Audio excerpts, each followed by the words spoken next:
Hello, everybody. It's the last day of the month, and today we'll be talking about why we should give gratitude to God. And we're looking at First Samuel 2, verse 1 to 9, but the key verse will be in verse 1. And Hannah prayed and said, my heart rejoiceth in the Lord, my horn is exalted in the Lord. My mouth is enlarged over my enemies, because I rejoice in thy salvation.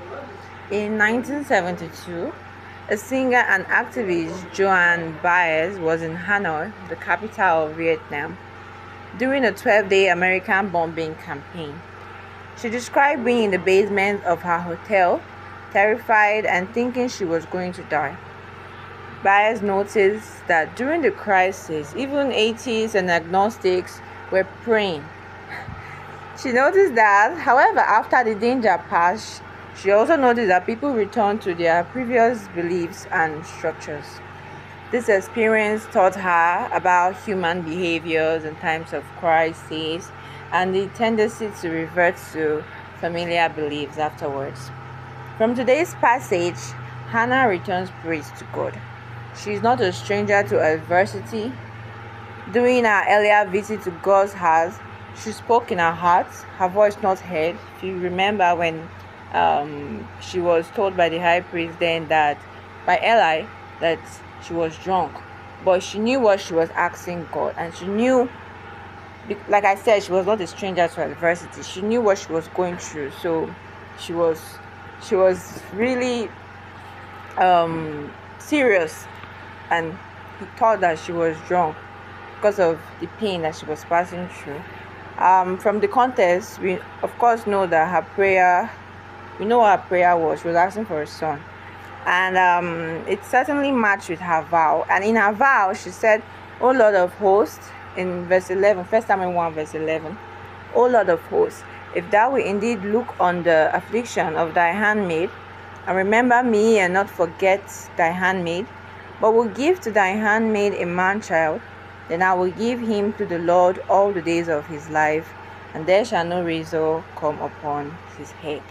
I mean, he shall be a Nazareth. I think that's what they call a person where no razor come upon his head. The same with Samson. And she gave him to the Lord as a sacrifice, not killing him, but to serve the Lord in the temple. Hannah's second prayer is a poem and song of praise, celebrating her deliverance from reproach and oppression. And that is the test for us today. That's what we're looking at today. She praised God not just for the birth of Samuel, but also for dedicating him to the temple when he was young. As the year comes to an end, guys, it's a time for us to reflect on God's faithfulness and provision in the face of challenges. We've been through so many things this year. Most of us have lost loved ones. Most of us have even had accidents, fallen sick, failed an exam, or whatsoever. But God has still been faithful in these challenges. Many of us have turned to God in times of need, finding Him to be our refuge in the storms of life. However, just like I mentioned earlier about the singer Joan, what she observed, it is easier for people to forget God's goodness once the crisis have passed. They go back to their way of living after asking God to deliver them from a particular thing or a particular challenge that they are going through. Like Hannah, we should offer heartfelt praise and thanksgiving to God for His abundant mercies as we approach a new year. Let us remember to express gratitude for all that He has done for us, acknowledging His blessings and favor in our lives. It is not normal if our prayers are more than our praises. We should give thanks to God for His goodness and His mercies endure it forever. See you all in the new year. Bye.